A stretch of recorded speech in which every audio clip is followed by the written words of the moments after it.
It was a bright and ordinary Tuesday morning. The kind of day where the sky looks impossibly clear, the air feels light, and people rush through their routines without thinking twice. In New York City, the streets were alive as always, cars honking, footsteps echoing, coffee cups clinking, and 1,000 lives unfolding in perfect rhythm. No one had any idea that in a few short moments, everything would change forever. I remember the way people described that morning later. They called it picture perfect. The kind of morning that felt safe, familiar, and predictable. But that illusion of normalcy didn't last long. At 8:46 a.m., the world was shaken. American Airlines Flight 11, a Boeing 767 carrying 92 souls, slammed into the North Tower of the World Trade Center. For a few seconds, people thought it was an accident. A tragic mistake. Maybe a pilot error. Maybe a mechanical failure.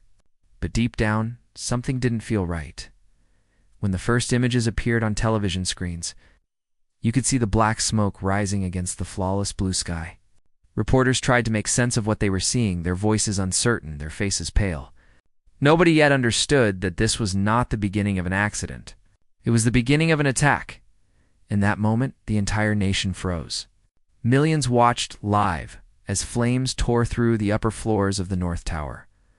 Office workers trapped inside waved desperately from shattered windows, holding pieces of fabric, anything that could signal they were still alive.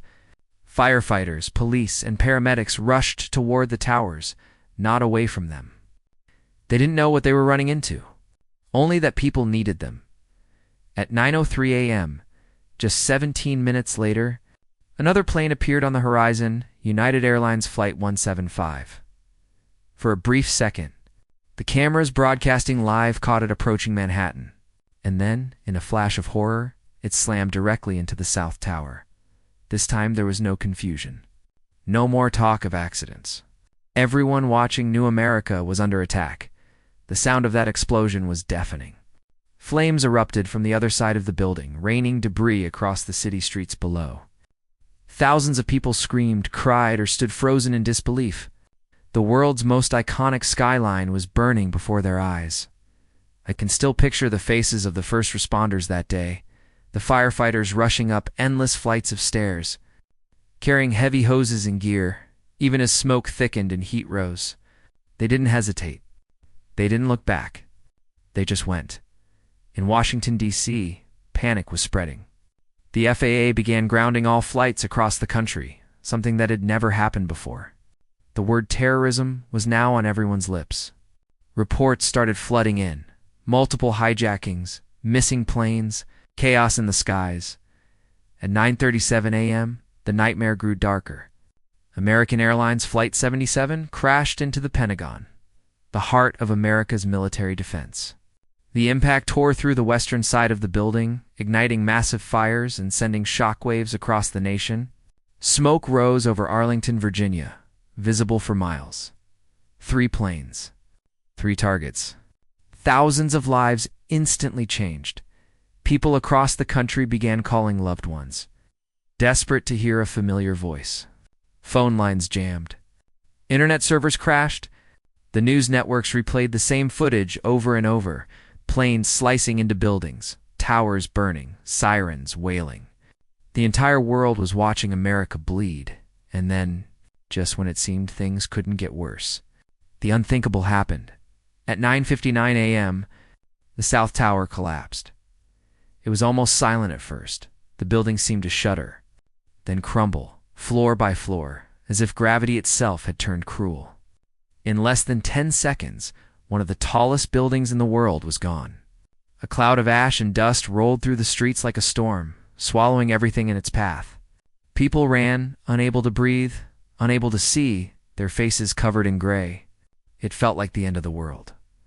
Firefighters and police officers who had been inside were buried beneath tons of debris. Thousands of civilians were trapped. The air was filled with screams, alarms, and sirens, but mostly, it was filled with disbelief. The North Tower still stood, burning fiercely. Survivors who escaped the South Tower turned back and watched in horror. They knew it was only a matter of time. At 10:03 a.m., United Airlines Flight 93, The fourth hijacked plane crashed into a field in rural Pennsylvania. It was headed toward Washington, D.C., but the passengers on board had learned about the earlier attacks through phone calls. They knew what was coming, and they fought back. The plane never reached its target. Instead, it went down in a field near Shanksville, killing everyone on board but saving countless lives on the ground. Their bravery turned tragedy into heroism, one of the few bright lights on that dark day. At 10:28 a.m., the North Tower collapsed, the final blow, the moment that sealed the day in history. In just 102 minutes, both towers of the World Trade Center had been reduced to dust and rubble. Nearly 3,000 people were gone.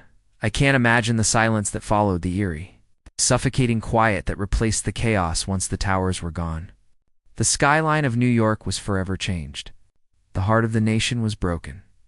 For hours, no one knew if the attacks were over. Every plane in the sky felt like a threat. Every sound made people flinch. Across America, families gathered around their televisions, holding hands, crying, praying. Nobody could look away. By noon, the entire U.S. airspace was closed. Fighter jets patrolled the skies. Hospitals across the East Coast prepared for thousands of casualties, but few came, because most of the people trapped inside never made it out. Firefighters searched through the rubble, calling out, listening for voices. They found only silence, twisted steel, and smoldering remains. It wasn't just buildings that had fallen that day. It was an entire sense of safety, shattered in an instant. In those hours, heroes were born. Ordinary men and women became symbols of courage. First responders ran toward fire when everyone else ran away. Strangers carried each other through smoke and dust. People opened their doors, their hearts, their homes. In the midst of horror, humanity still shined. But as the day turned into night, the weight of what had happened began to sink in. The realization that thousands of mothers, fathers, sons, daughters, people from all walks of life would never return home.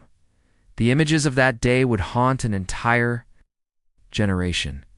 The planes hitting the towers, the collapsing buildings, the people jumping from windows, the streets covered in ash. It's the faces of those who would never be seen again.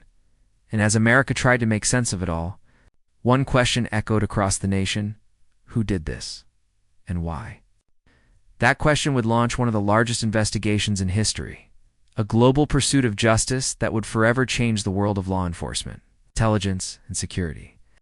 But before the answers came, the grief had to settle, the dust had to clear, and the survivors had to live with the memories that no one could erase. The morning of September 11, 2001, a morning that began like any other, had turned into one of the darkest chapters in human history. And for those who lived through it, nothing would ever be the same again. When the smoke began to clear, the true scale of what had happened started to sink in. The Twin Towers were gone. The Pentagon was burning. A plane had crashed in Pennsylvania. Nearly 3,000 innocent lives were lost. And the world stood in disbelief as I watched those haunting images replay again and again. I remember thinking this wasn't just an attack on buildings. It was an attack on hope, on freedom, on everything that made people feel safe in their own country. And within hours, the United States launched the largest criminal investigation in its history. They called it PENTTBOM. It's a name that stood for Pentagon, Twin Towers, and bombing. It became the FBI's biggest case ever, a massive, all-hands-on-deck operation to uncover who had done this and to stop whatever might come next.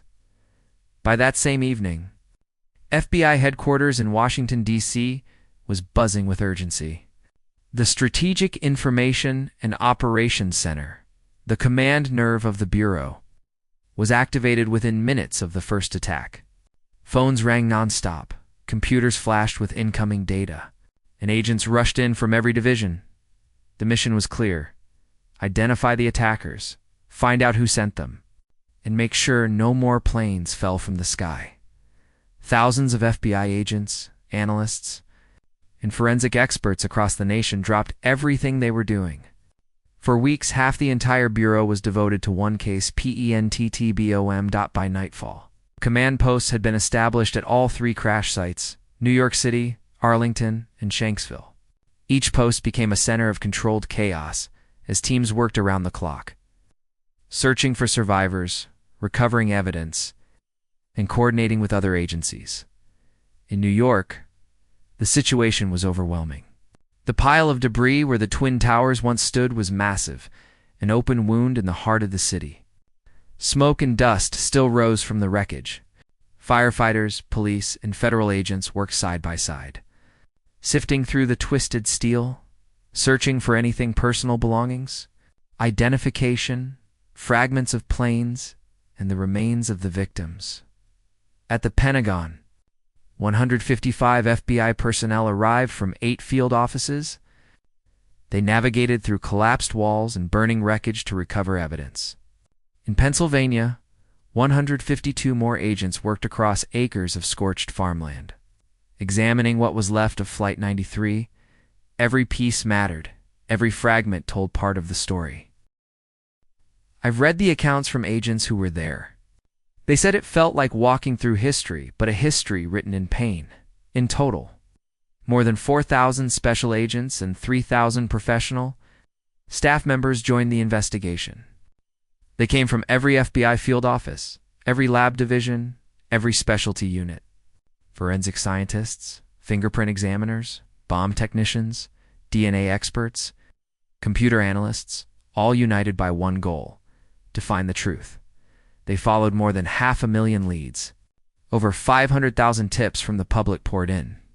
People called from across the country, desperate to help. Some offered information, others just wanted to share what they'd seen or heard. Every call, every name, every clue was logged and investigated. The FBI's fingerprint division worked around the clock. More than 3,800 pieces of evidence were submitted, leading to over 126,000 fingerprint comparisons. Document experts reviewed more than 1,600 burned or torn fragments of paper. Photographers took over 170,000 photos. Computer analysts examined more than 35 terabytes of data, and that was just in the first month. There was no rest. Every second counted. The fear of another attack loomed like a shadow over every move they made. Then FBI Director Robert Mueller, only a week into his role when the attacks happened, made an unprecedented decision. Instead of assigning the case to a local field office, he took full control from Washington. The PENTTBOM investigation would be directed from the bureaus. Headquarters itself, something that had never been done before, agents worked out of a cramped basement office. Dozens of them, shoulder to shoulder, piecing together fragments of the story. They built evidence boards covered in photographs, timelines, maps, and phone records. Every hijacker, every contact, every possible supporter was examined. Within hours, the team had already begun identifying the 19 hijackers through flight manifests, ticket records, and recovered identification. Names began to emerge: Mohammed Atta, Marwan, Al-Shahid, Ziad, Jarrah, Hani Hanjar, and others. Slowly, the faces of the attackers came into focus. As the investigation deepened, connections started to appear. All 19 men had been trained and directed by Al-Qaeda, a militant Islamist group led by Osama bin Laden. The hijackers had entered the United States months before the attack, blending in, living quiet lives while planning something unimaginable. 15 of them were from Saudi Arabia, 2 from the United Arab Emirates, 1 from Egypt, and 1 from Lebanon. Most were young, between 20 and 29 years old. They weren't soldiers in the traditional sense. They were men chosen for their obedience, their conviction, and their willingness to die. Among them were 2 pairs of brothers, Wael and Walid al-Shari, and Nawa and Salem al-Hazmi. Their bonds ran deep. Strengthened by years of indoctrination and training, the FBI discovered that 3 of the hijacker pilots, Atta, Al-Shahid, and Jarrah, were part of an Al-Qaeda cell based in Hamburg, Germany. They had taken flying lessons in the United States. Legally entering the country months before the attacks, the pieces started coming together. Bank records, travel documents, flight school enrollments, rental agreements, and cell phone logs. Every shred of evidence built a clearer picture of how meticulously the operation had been planned, but the more they uncovered, the more horrifying it became. This was no spontaneous act of violence. It was a coordinated, well-financed, and deeply strategic assault on the very symbols of American power: economic, military, and political. The Twin Towers represented commerce and capitalism.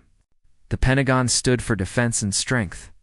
And the fourth plane, Flight 93, was believed to be targeting either the White House or the U.S. Capitol, the very seat of democracy. Had it not been for the bravery of the passengers on Flight 93, that final target might have fallen too, as the investigation unfolded. The FBI's teams worked hand in hand with other agencies, the CIA, NSA, FAA, and local law enforcement. They shared intelligence like never before, breaking down walls that had previously separated their operations. The scale of the work was staggering. In just the first few weeks, more than 167,000 interviews were conducted. Agents traveled to 30 foreign offices around the world, tracking financial transactions, visa records, and training camps. Special forces and intelligence teams in the Middle East and Europe were mobilized to identify al-Qaeda operatives and supporters inside the Bureau's labs. Scientists analyzed everything from twisted metal fragments to DNA samples. Their work helped identify victims and even some of the hijackers themselves. More than 70 core agents and analysts made up the central PENTTBOM team, supported by hundreds more across the country. And as the investigation continued, stories of courage began to emerge, stories that gave meaning to the chaos. Firefighters who carried strangers down dozens of flights of stairs, police officers who stayed behind to guide people to safety, civilians who formed human chains to lead the injured through smoke-filled hallways. One of the most emotional discoveries came when the Bureau confirmed that 2 of their own were among the fallen. Special Agent Lenny Hatton, who rushed into the Twin Towers to help, never made it out. Former Special Agent John O'Neill, who had spent years investigating al-Qaeda, had recently taken a job as head of security at the World Trade Center. He was killed in the collapse. For the FBI family, it was personal.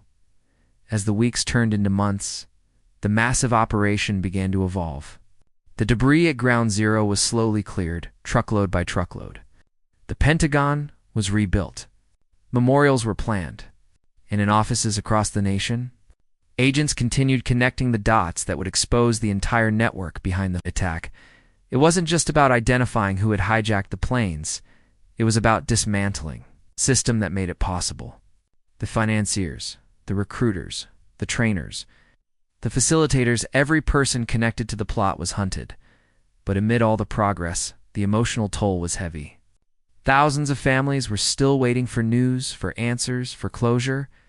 The air at Ground Zero still carried the smell of burnt metal and smoke. The city that never slept had fallen silent, mourning its lost sons and daughters. The investigation revealed a pattern of precision. The hijackers had entered the country legally, using real names and valid visas. They lived in apartments, opened bank accounts, took flying lessons, and even traveled domestically without raising suspicion. They communicated using coded language, used prepaid phones, and transferred money through small international wires to avoid detection. It was chilling to realize how invisible they had been by the end of the first month. The FBI had collected over 150,000 pieces of evidence, from passports and ID cards found in the rubble to flight manuals and handwritten notes recovered from the hijackers' belongings. Each item told a story of planning, training, and deadly intent. Computer experts reconstructed emails, restored deleted files, and pieced together digital trails that connected the attackers back to al-Qaeda's leadership in Afghanistan. The evidence was overwhelming, irrefutable. But behind all the data and the evidence were human faces, victims who had simply gone to work that morning, passengers who had boarded planes expecting to land safely, children who had waved goodbye to their parents one last time. The FBI's newly formed Victim Services Division was created to support those families, thousands of them providing counseling, financial assistance, and information about the ongoing investigation. It was a gesture of compassion in the midst of unimaginable loss. The Bureau learned hard lessons from that day. lessons that reshaped everything about how the United States fought terrorism. The coordination between intelligence agencies improved, communication became faster, and preventive measures took center stage. The way law enforcement gathered and shared information would never be the same again. And as the investigation pressed on, one thing became clear. This wasn't just an act of war. It was a message. A message from extremists who wanted to destroy the idea of freedom itself, but they failed. Because while the towers fell, the spirit of the people didn't. The rescuers kept digging. The agents kept working. The families kept believing. The country kept standing. In the aftermath of the worst terrorist attack in history, a new resolve was born. One that said, we will find them. We will bring them to justice. And we will never forget. That resolve would soon lead to the largest manhunt on earth for the man who had planned it all, Osama bin Laden. But that, as history would show, was only the beginning.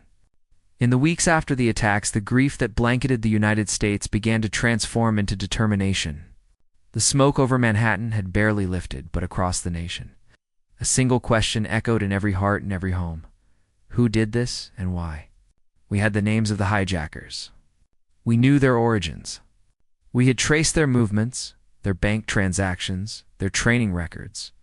But behind them, there had to be something much bigger. A force, a leader. A mind capable of orchestrating such horror with precision and patience. That name soon surfaced again and again in intelligence reports, interviews, and intercepted communications. Osama bin Laden. To many Americans, the name was new. To the intelligence community, it was already known. The wealthy Saudi exile who had turned his fortune into a weapon of ideology. Founder of Al-Qaeda, meaning the base, a network of militants bound together by radical belief and a common enemy, the United States. Bin Laden had declared war on America years before. 9/11s. He had issued fatwas calling for the killing of Americans and Westerners wherever they were found. He had already struck U.S. embassies in Africa and orchestrated the attack on the USS Cole in Yemen. Yet few could have imagined that his next move would bring destruction on this scale, on American soil itself. As the investigation into 9/11s deepened, intelligence agencies across the world began sharing data in ways they never had before. The FBI, CIA, NSA, MI6, and countless others formed an invisible network of cooperation. The objective was clear: track every trail that led to Al-Qaeda and find its leader, dead or alive. I remember reading about how analysts pieced the puzzle together. Phone records, financial transfers, intercepted messages, all pointed to a complex web stretching from Germany to Pakistan. Al-Qaeda wasn't Afghanistan. Al-Qaeda wasn't a traditional army. It had no uniform, no base, no borders. Idea, a deadly one, spreading through hidden cells and secret training camps. And at the heart of it was a man who believed he was untouchable. While the FBI was mapping the network from the ground up, military and intelligence agencies began preparing for something far more aggressive. The President of the United States addressed the nation, saying the words that would define the next decade. We will make no distinction between the terrorists who committed these acts and those who harbor them. It was the beginning of the war on terror. Within days, all eyes turned toward Afghanistan. Intelligence revealed that Osama bin Laden was being sheltered there by the Taliban, the hardline Islamist regime that controlled most of the country. They refused to hand him over, so the United States and its allies launched Operation Enduring Freedom on October 7, 2001, for the first time since World War II. American forces entered Afghanistan with a single mission: destroy Al-Qaeda and remove the Taliban from power. As fighter jets roared over the mountains of Tora Bora, special forces and CIA operatives moved in on the ground, supported by Afghan resistance fighters. It was a new kind of war, one fought in caves, deserts, and cities that had never seen outsiders before. From the air, the strikes targeted Al-Qaeda training camps, communication hubs, and weapons depots. On the ground, elite teams hunted for intelligence, names, documents, hard drives, anything that could lead them closer to bin Laden. Meanwhile, back home, the FBI and the Department of Homeland Security worked tirelessly to prevent another attack. Airports, borders, and ports were placed on high alert. The Patriot Act was introduced to strengthen surveillance and intelligence sharing. It was controversial, but at that moment the priority was clear: protect American lives at any cost. And as the bombs fell on Afghanistan, the manhunt for Osama bin Laden began in earnest. The caves of Tora Bora became a symbol of that search. Hidden deep in the White Mountains, they were believed to be bin Laden's stronghold, a labyrinth of tunnels carved into rock, impossible to reach and even harder to clear. American forces surrounded the area in December 2001. The airstrikes were relentless. Every mountain ridge was scanned, every cave mouth watched. Bin Laden's voice was even intercepted on radio transmissions, urging his fighters to keep resisting. For days, U.S. and Afghan troops pushed deeper into the mountains, but then silence. Bin Laden had vanished. Later reports suggested that he had slipped across the border into Pakistan during the chaos, aided by local tribesmen and Taliban fighters. The most wanted man in the world had escaped for now. Still, the war continued. The Taliban regime collapsed, Al-Qaeda's training camps were destroyed, and dozens of key operatives were captured or killed. But bin Laden's shadow loomed over everything. Year after year, the search continued. CIA operatives followed rumors through remote villages. Satellites tracked suspicious compounds. Informants whispered about a tall Arab man living in hiding. But every lead ended the same way: too late, too far, too uncertain. Back in the United States, the emotional scars of 9/11s ran deep. Families mourned, memorials were built, and the names of the victims were engraved into stone. The world had changed, and so had America. Air travel was never the same again. New security agencies were born. Every aspect of national defense was reimagined to face an invisible enemy. But through all of it, one promise remained unbroken: that justice would come. Inside the FBI, PENTTBOM remained open. Agents continued collecting intelligence, sharing data with military teams overseas, and chasing down leads that connected the hijackers to Al-Qaeda's core network. More than 30 FBI foreign offices worked with international partners, uncovering how money moved through global banks, how recruits were radicalized, and how messages were passed through code and encrypted email. It became clear that Al-Qaeda was more than a group. It was an organization with a structure: financiers, strategists, recruiters, trainers, and executioners. Mohammed Atta, the ringleader of the hijackers, had been chosen because of his discipline and loyalty. He was part of the Hamburg Cell, a group that had met in Germany years before, studying, planning, and waiting for their moment. The plot had been in motion long before that fateful morning. Training began as early as 1999. Some hijackers entered the U.S. legally in 2000. They took flight lessons in Florida, Arizona, and Minnesota, paying in cash, blending into the crowd. They lived in quiet apartments, used prepaid phones, and followed strict instructions sent through coded messages. The precision of it all still chills me. Every move had been calculated, from the seat numbers chosen on the planes to the timing of the takeoffs. And yet, for all their planning, they underestimated something: the resilience of the world they attacked. While the investigation continued, stories of survival and courage kept surfacing. People who had escaped moments before the towers fell. First responders who refused to stop searching. Families who turned loss into purpose by building charities, foundations, and awareness campaigns. They were proof that while terror could shatter steel, it could not break spirit. But the world outside was changing rapidly. Wars in Afghanistan and later Iraq expanded the fight against terrorism into something far more complex. Entire intelligence systems were rebuilt to track extremists across continents. Drone surveillance, cyber forensics, and global data sharing became the new battlefield. For years, the trail to bin Laden grew colder. Some believed he was dead. Others thought he was still orchestrating attacks from the shadows. Al-Qaeda's communications were sporadic, but every time a new video or audio message surfaced, carrying his voice or the voice of his deputy, Ayman al-Zawahiri, it reignited the hunt. And through it all, the FBI and the CIA never stopped searching.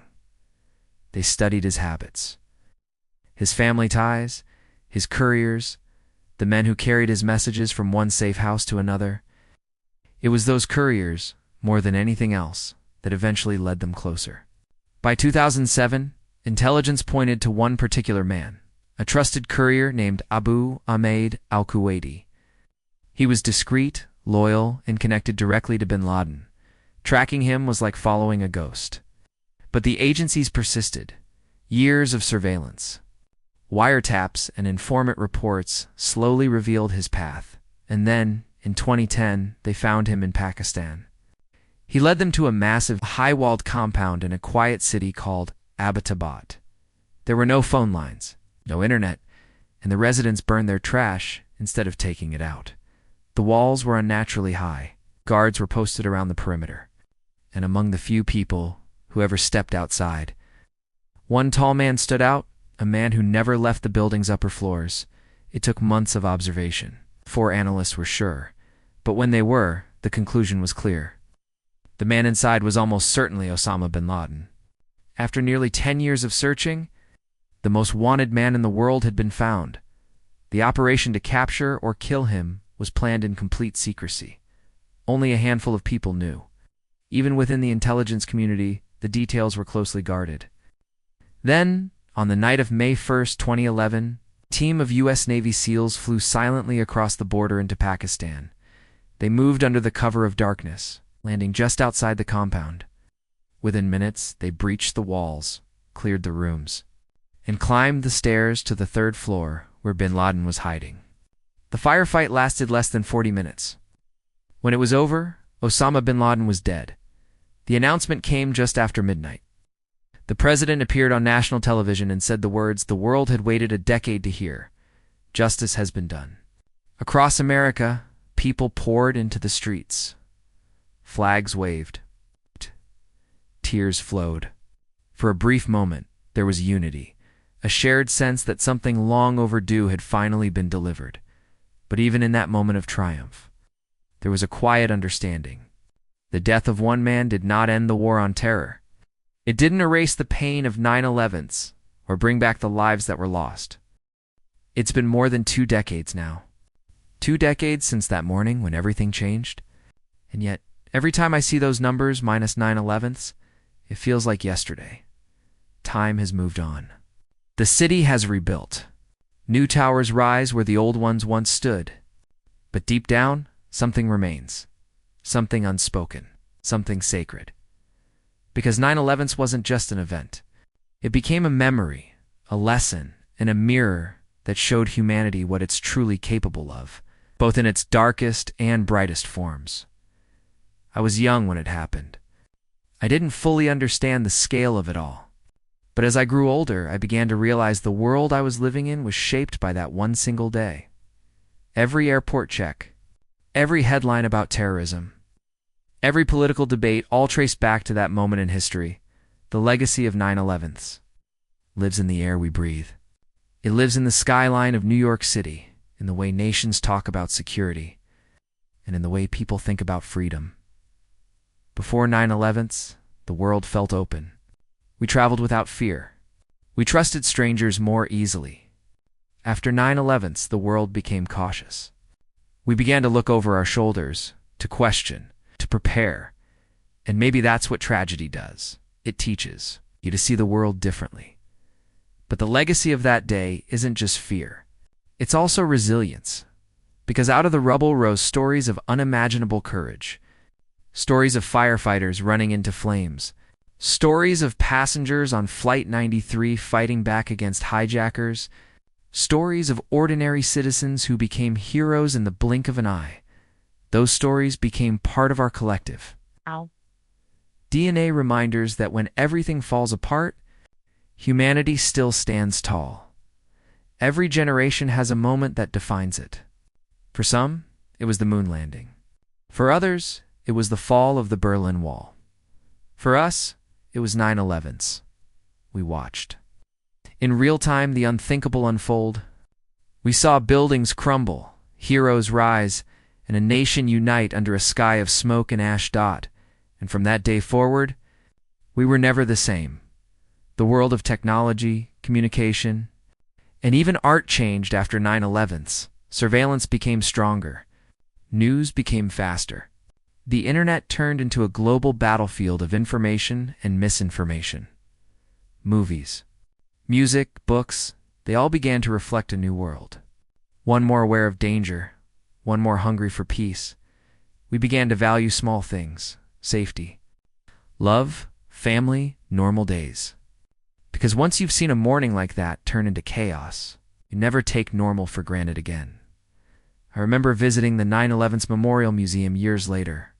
Walking through the halls felt like walking through history's heartbeat. Pieces of twisted steel stood like ghosts of the past. Firefighter helmets, torn shoes, broken watches, each one telling its own story. And as I stood there reading the names carved in bronze, I realized that the real story of 9/11's isn't about destruction. It's about connection. It's about how millions of people who never met still grieved together. How countries around the world lit candles in solidarity. How strangers in New York helped each other down stairwells filled with smoke. It's about the best of humanity emerging in the face of its worst moment. In classrooms today, children study 9/11's as history, something that happened before they were born. But for those who lived it, it's more than that. It's a scar that never fades. Teachers tell them about the towers, the planes, and the heroes. But what can't be taught is the feeling, the silence that fell over the world that day, the disbelief, the heartbreak, and the unity that followed. That's something only memory can carry. When I look at the photos from that day, people covered in dust, firefighters embracing, crowds looking up in shock, I see pain, yes, but I also see humanity. We often talk about 9/11's as a day of loss, but it was also a day of revelation. It revealed how fragile we are and how strong we can be. It showed us that evil can bring down buildings, but not the human spirit. Even now, 20 years later, the effects ripple across the world. Entire generations grew up under the shadow of 9/11's. It influenced politics, travel, war, media, even our sense of trust. But it also inspired progress, stronger global cooperation, better disaster response, and deeper respect for those who risk their lives to protect others.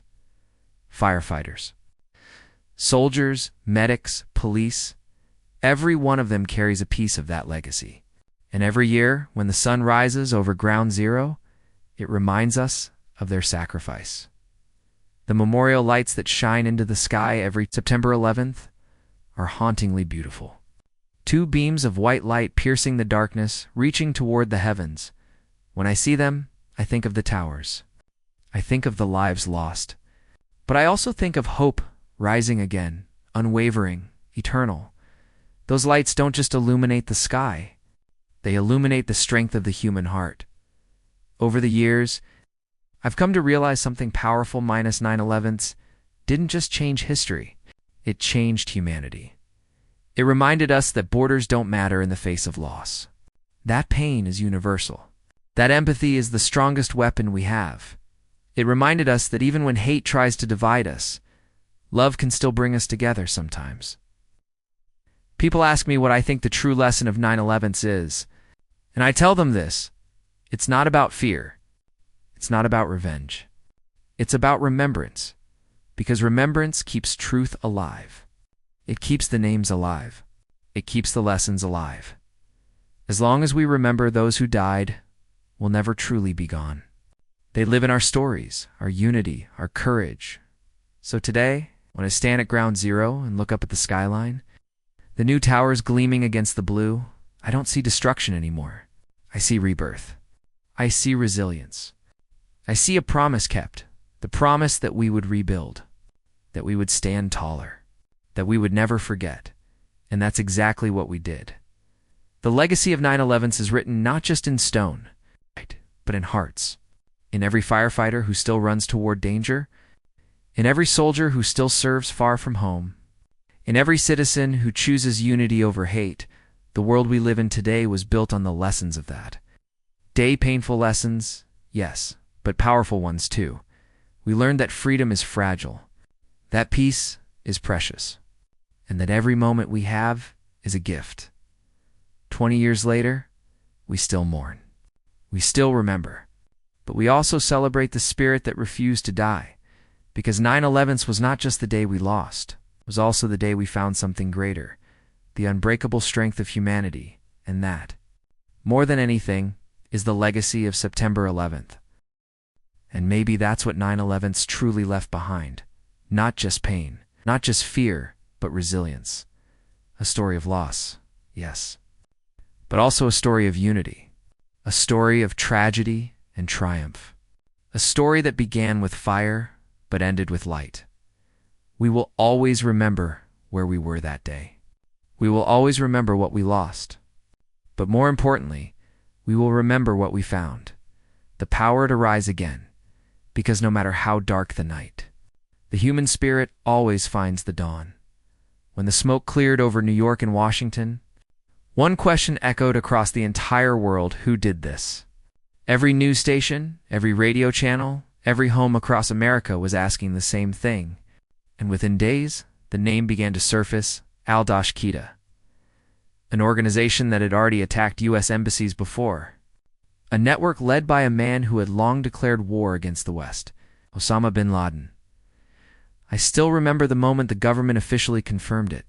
The president stood before the nation and said, "We will make no distinction between the terrorists who committed these acts and those who harbor them." Those words marked the beginning of something far bigger than anyone could have imagined: the war on terror. In the weeks that followed, the United States moved with a sense of purpose the world hadn't seen in decades. Planes filled with troops began departing from American soil. The military was preparing to strike at the very heart of Al-Qaeda, their base of operations hidden deep in Afghanistan. Afghanistan had long been a complex land: mountains, deserts, and ancient cities. It was there, under the protection of the Taliban, that Osama bin Laden had built his network, trained his men, and plotted his attacks. So, in October 2001, less than a month after the towers fell, Operation Enduring Freedom began. The first bombs fell over Afghanistan. U.S. and coalition forces launched airstrikes on Taliban positions, communication hubs, and suspected terrorist camps. For many Americans, it felt like justice. For others, it was the beginning of an endless storm. I watched the footage, tracer rounds lighting up the night sky, explosions echoing across the valleys of Kandahar and Kabul. The world was at war again. But this time the enemy wasn't a country, it was an idea. It was fear. It was extremism. It was the kind of hatred that hid in shadows and struck when no one expected, and that made it far harder to defeat, as the U.S. forces pushed deeper into Afghanistan. The Taliban regime began to collapse. Within months, major cities fell. Kabul was taken. The world saw the faces of Afghan civilians cheering as the old regime's rule crumbled. But Osama bin Laden, the man behind the attacks, was nowhere to be found. He vanished into the mountains of Tora Bora, one of the most dangerous and inaccessible places on Earth. American forces closed in, launching intense airstrikes and ground operations, but somehow slipped away. The world would not see him again for nearly 10 years. While the military battled overseas, a different kind of war was happening at home. Inside the FBI, the CIA, and intelligence agencies across the globe, teams were working around the clock, tracing phone calls, decoding encrypted messages, tracking financial transactions.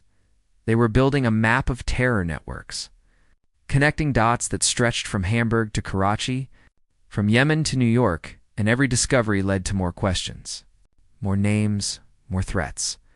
I remember reading about the creation of the Department of Homeland Security, a massive new agency designed to protect the United States from another 9/11s. The FBI's counterterrorism units doubled in size. Airport security changed forever. The TSA was born. Every bag was scanned, every passenger checked. The world's sense of safety had been rewritten in the years that followed. More attacks would shake the world. Bombings in Madrid, London, Bali, and countless others. Each time, the memory of 9/11s came rushing back. Each time, nations remembered how fragile peace could be. But something else was happening too. Countries that had once been divided began sharing intelligence, resources, and technology. They realized that terrorism wasn't just America's problem, it was humanity's. By 2003, the world's attention shifted again, this time to Iraq, the US government believed. Saddam Hussein's regime possessed weapons of mass destruction and had ties to terrorist groups. The decision to invade Iraq would divide the world. I remember watching it unfold. Shock and awe, they called it. Thousands of missiles lighting up the Baghdad skyline. The city trembling under the weight of modern warfare. But as time passed, the weapons were never found. What followed was years of conflict, chaos, and pain, and back home. Americans began asking, had the war on terror become something else? Had the line between justice and revenge blurred? Meanwhile, life in the United States was forever changed. Families of victims continued to heal. Survivors began to tell their stories. Documentaries, books, memorials, all trying to make sense of what had happened and what it had done to us. There was a generation now growing up in a world shaped by 9/11s, a world of airport lines, security checks, and constant alerts. A world that had learned to live with fear and to fight it every day.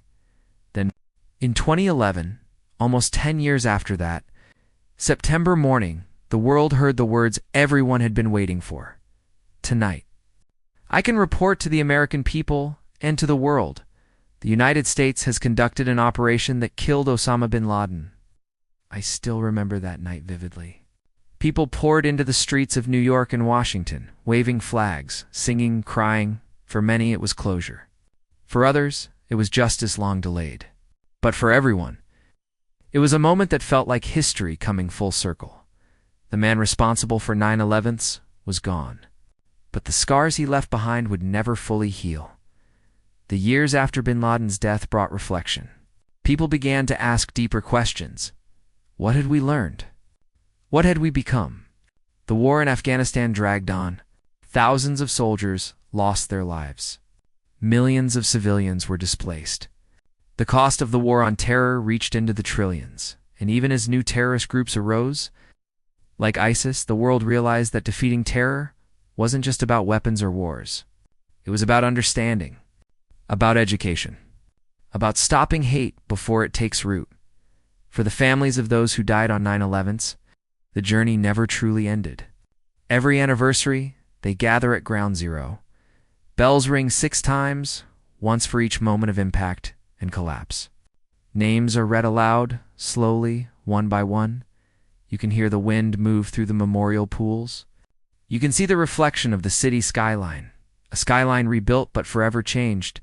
And as those names echo, you realize something powerful.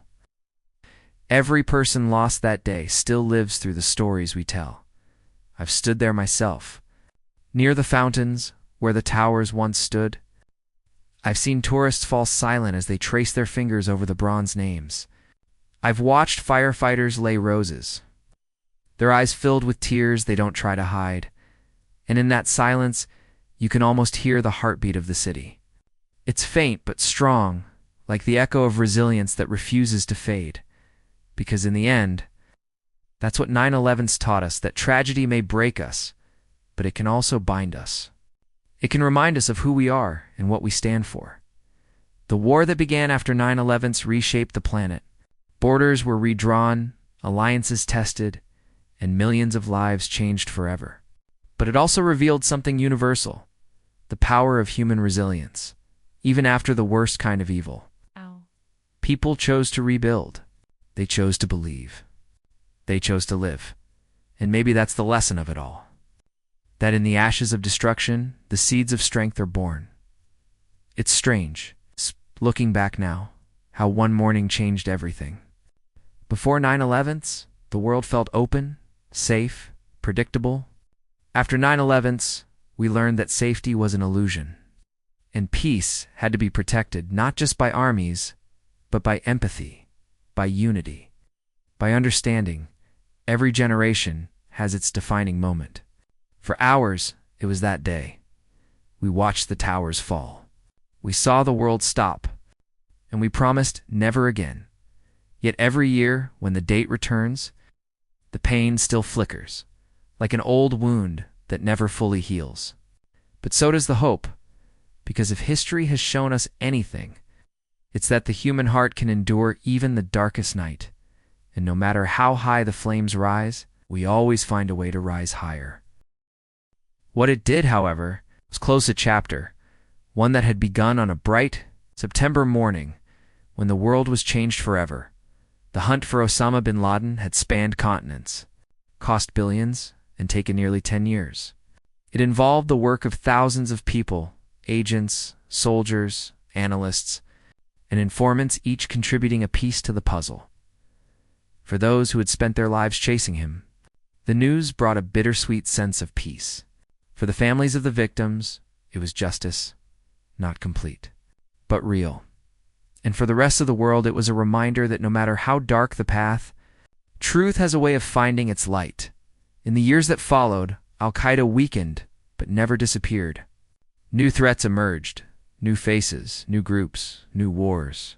The fight against extremism continued, adapting and evolving with every decade. But the lessons of that time remained. 9/11s taught us the cost of complacency, the value of vigilance, and the strength that comes when nations stand together against hate. And though the towers fell, though the years passed, the promise made on that day to never forget still echoes across generations. When the dust finally settled and the fires stopped burning, I remember walking through the streets of Lower Manhattan, or what was left of them. The air was thick with smoke and silence. The city that never slept had fallen completely still. It didn't feel like New York anymore. It felt like something sacred had been taken, not just buildings, not just lives, but a sense of invincibility that America had always carried in the days after 9/11s. People came from everywhere. Firefighters, police officers, volunteers, medics, all working side by side among the ruins. They called it Ground Zero. There were no politics there, no divisions. Just human beings digging through twisted steel, searching for signs of life, for someone's brother, sister, mother, or friend. I saw photos pinned to walls, faces smiling back at me under words like, "Missing, and please help us find them." It was heartbreaking. But it was also beautiful, the way strangers held each other, the way people prayed together, fed one another, comforted one another in those moments of unbearable loss. Humanity shone its brightest light. And then came the funerals, thousands of them, one after another. Entire families shattered. Entire fire departments wiped out. Yet somehow, the city kept breathing. People returned to work. Children went back to school. The trains began to run again. Slowly, painfully, life resumed. But it wasn't the same. It never would be. America had been wounded deeply, and everything began to change. Security became our new language. Airports turned into fortresses. Bags were searched, shoes removed, IDs checked. The world entered a new era of vigilance. The Department of Homeland Security was created, an agency designed to protect the nation from threats that no one had imagined before. The Patriot Act gave intelligence agencies new powers to monitor communication and prevent future attacks. Though at the cost of privacy and debate over freedom, we began to live with fear. Quiet, constant, invisible. Every unattended bag, every sudden noise, every headline carried the weight of a new kind of anxiety. But fear wasn't the only thing that grew. So did unity. For a time, America stood together in a way I had never seen before. Flags hung from every window. Strangers greeted each other with kindness. Firefighters were hailed as heroes. Soldiers were thanked wherever they went. We realized that in the face of darkness, we only had one another. And as the months passed, something else began to rise. Something powerful, symbolic, and deeply emotional. Ground Zero, once a graveyard of twisted steel, became a place of rebirth. Architects, survivors, and families came together to rebuild. not just the skyline, but the spirit of a nation.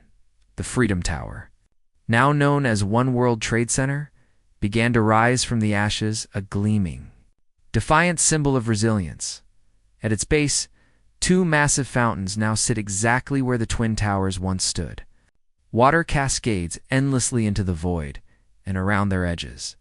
The names of every victim are engraved in bronze. When you stand there, you can hear the sound of the water soft, eternal, and it feels like the city is whispering to the souls it lost. But the aftermath of 9/11 wasn't just physical, it was emotional, psychological, global. For years, many survivors battled what doctors called ground zero cough, a result of inhaling toxic dust and debris. Thousands of first responders developed respiratory diseases and cancers linked to that exposure. The emotional scars ran even deeper. PTSD, survivors' guilt, anxiety, they haunted those who made it out alive. And yet, out of that pain came purpose. Organizations were born to care for the victims' families. Scholarships were created for their children. Support groups for first responders spread across the nation. The motto, "Never forget," wasn't just a phrase, it became a promise. A vow passed down to every new generation so that the memory of that day would never fade into history. Books. Globally, 9/11 changed everything. Airports around the world adopted new security measures. International relations shifted overnight. The fight against terrorism became a shared mission, and sometimes a shared burden. The wars in Afghanistan and Iraq reshaped global politics, alliances, and economies. Millions of lives were affected. Soldiers, civilians, refugees, the internet. Once a space of connection, became a battlefield for ideology. Governments began monitoring extremist content. Social media became both a tool for unity and a weapon for division. We entered the age of information, disinformation. Yet, through it all, one truth stood clear. September 11th wasn't just America's tragedy. It was the world's. From London to Lahore, from Tokyo to Toronto, people mourned. Candlelight vigils lit up the night skies of every continent. For a brief moment in history, humanity stood together, united by grief, bound by compassion. Over 2 decades have passed since that morning. Children born that year are now adults. Many of them never saw the Twin Towers, but they grew up in a world shaped by their fall. Every year on September 11th, we pause. We listen to the bells ring. We hear the names read aloud, one by one, echoing across. Ground Zero, and every name carries a story. A firefighter who ran into the tower knowing he might never come out. A passenger who fought back on Flight 93. A mother, a father, a son, a daughter, all gone in an instant. Yet forever remembered. When I think about 9/11, I don't just think about the attack. I think about what came after: the kindness, the courage, the unbreakable spirit that rose from the ruins. It reminds me that even in the darkest hour, humanity has a way of lighting its own path. Some people say the world lost its innocence that day. Maybe it did. But it also found something else, a deeper understanding of what truly matters. We learned that heroes don't always wear capes. Sometimes they wear helmets, badges, or office uniforms. Sometimes they're ordinary people who simply refuse to give up. We learned that buildings can fall, but hope cannot. That evil can strike, but goodness always answers. That time may heal, but memory must never fade. So when I stand at the memorial now, watching the sunlight reflect off the glass of One World Trade, I feel something powerful, not sadness, but strength. Because those towers didn't just fall. They taught us to stand taller than ever before.